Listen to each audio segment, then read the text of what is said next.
Thank you very much, Chairperson. Greetings to the Commander-in-Chief of the EFF, Julius Sello Malema, EFF officials, commissars, the leaders of the Progressive Caucus, and sympathizers of the revolutionary movement in Africa that turns 11 years old on the 27th of July.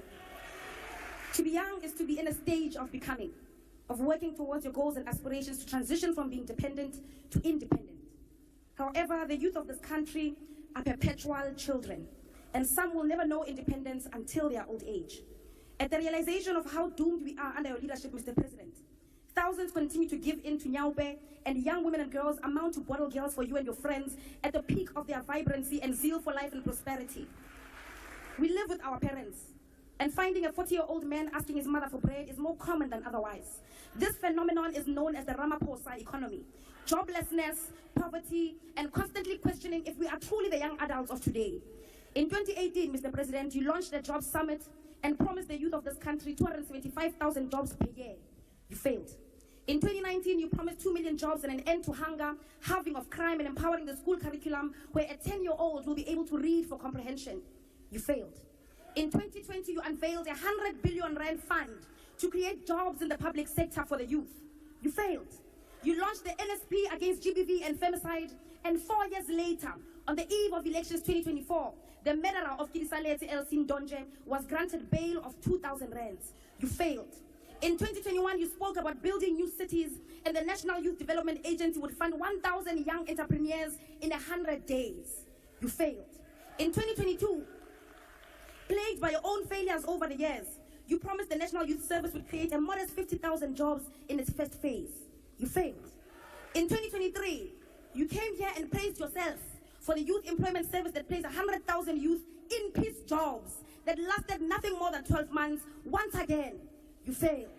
Yesterday, you came to this house and promised 2 million jobs to the youth of South Africa. It is thus fair and deliberate to then say that this time next year, the result will once again be not achieved and failed. When you became president in 2018, youth unemployment was sitting at 43%. And nearly 7 years into your presidency, youth unemployment currently sits at 45% for individuals aged 15 to 34 and a whopping 59% for young people aged 15 to 24. Your presidency is characterized by many promises and many failures. It is now apparent that as the youth of today, we must ready ourselves psychologically like the youth of 1976 for the biggest fight against the establishment. The establishment has charged you, Mr. President, at the forefront as the weapon that is formed against us. The youth of today, like Nelson Mandela, who is now hailed as an icon of peace, must be ready to be called terrorists. We must be ready to be called criminals. We must be ready to be jailed for crimes we did not commit. We must be ready to be character assassinated like Idam Dwana, Robert Sobukwe, Unko Potitiro, Steve Biko, Winnie Mandela, and Julius Malema. But amongst ourselves as the youth of this country, we know who the true criminals are. We know who stole our land from our grandmothers. We know who stole our mines. We know who stole COVID-19 funds that was meant to keep our people alive. We know who stole Tembisa Hospital money. We know who stole SAA, ISCO, Sasol, Telkom.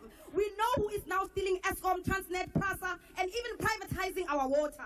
All the while, you are creating an impression that these are natural disasters, despite the fact that they are orchestrated by the true criminals of the government of today, deployed by the Oppenheimers.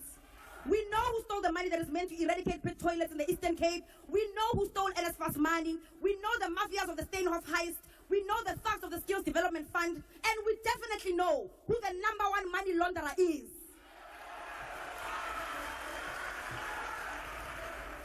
There is absolutely nothing that the establishment, masquerading as a government of national unity, can do to deter us, the youth of today, from seeking out our generational mission.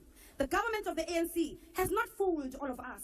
It is under the ANC that we saw privatization of state-owned entities at a large scale, much higher than that of the apartheid government. A trail of privatization that is so aggressive that even our healthcare isn't spared through the NHI. The rise of the establishment and the collapse of the state takes shape under the government of the ANC. That is the legacy of the ANC today. The positive outcomes of all of this neoliberal facade of the government of the day is that we now rightly characterize the neoliberal agenda encompassing of all its participants who are part of the GNU coalition. We now know who the enemy of economic freedom is. Even in the past, even if part of us and spoke like the forefathers of the emancipation movement. The battle lines have been drawn. It is the subject of the Oppenheimer, the GNU coalition versus the people of South Africa. The youth of this country will continue to chant economic freedom in our lifetime. We will continue to present bills in this house that call for expropriation of land without compensation. We will continue to call for nationalization of mines, banks, and other strategic sectors. We will push back against your corruption and hold the captains of the ruling class accountable. We will fight for the scrapping of student debt and continue to call for quality, free, and decolonized education in our lifetime. We will continue to call for free healthcare, housing, water, and sanitation. We will continue to remind you that the young people in this country deserve real jobs. We want industrial development, insourcing of security guards and cleaners, free pets, Mr. President, and all those rent manipulators to be arrested and to rot in jail.